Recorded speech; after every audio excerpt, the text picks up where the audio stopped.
बात उस समय की है जब स्वामी विवेकानंद अपने लोकप्रिय शिकागो धर्म सम्मेलन के भाषण के बाद भारत वापस आ गए थे। अब उनकी चर्चा विश्व के हर देश में हो रही थी। सब लोग उन्हें जानने लगे थे। स्वामी विवेकानंद जी भारत वापस आकर अपने स्वभाव अनुरूप भ्रमण कर रहे थे। इस समय वे हिमालय और इसके आसपास के क्षेत्रों में थे।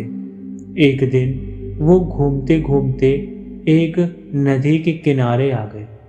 वहाँ उन्होंने देखा कि एक नाव है, पर वह किनारा छोड़ चुकी है। तब वे नाव के वापस आने के इंतजार में वहीं किनारे पर बैठ गए। एक साधु वहां से गुजर रहा था। साधु ने स्वामी जी को वहां अकेला बैठा देखा तो वह स्वामी जी के पास गया और उनसे पूछा, तुम यहाँ क्यों बैठे हुए हो? विवेकानंद जी ने जवाब दिया, मैं यहाँ नाव का इंतजार कर रहा हूँ। साधु ने फिर पूछा, तुम्हारा नाम क्या है? स्वामी विवेकानंद जी ने कहा, मैं विवेकानंद हूँ, और बाकी का परिचय दिया।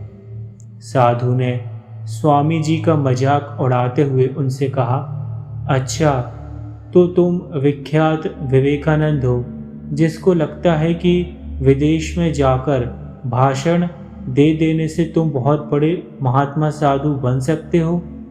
स्वामी जी ने साधु को कोई जवाब नहीं दिया। फिर साधु ने बहुत ही घमंड के साथ नदी के पानी के ऊपर चलकर अपनी शक्ति का प्रदर्शन किया।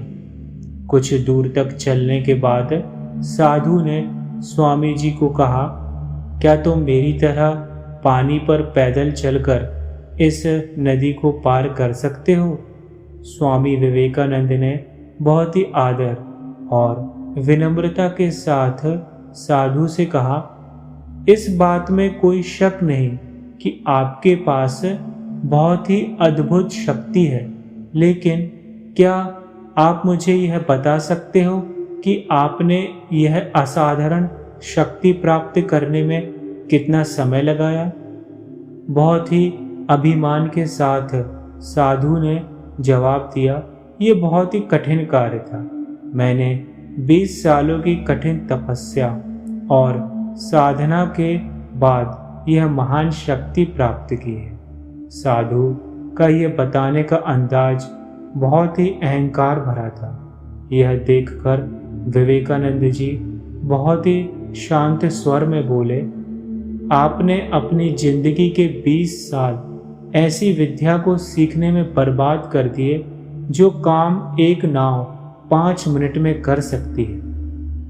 आप ये 20 साल निर्धन बेसहारा गरीबों की सेवा में लगा सकते थे, या अपने ज्ञान और शक्ति का प्रयोग देश और देशवासियों की प्रगति में लगा सकते थे, परंतु आपने अपने 20 साल सिर्फ 5 मिनट बचाने के लिए व्यर्थ कर दिए। ये कोई बुद्धिमानी नहीं है। साधु सिर झुकाए खड़ा रह गया और स्वामी जी नाव में बैठकर नदी के दूसरे किनारे चले। दोस्तों, इस घटना से हमें यही सीख मिलती है कि ज्ञान और शक्ति का सही प्रयोग आवश्यक है। किसी शक्ति को प्राप्त करके यदि हम उस पर अभिमान घमंड करते हैं तो यह बुद्धिमता नहीं है। शक्ति का सही जगह पर सही इस्तेमाल करना ही वास्तविकता में बुद्धिमानी है।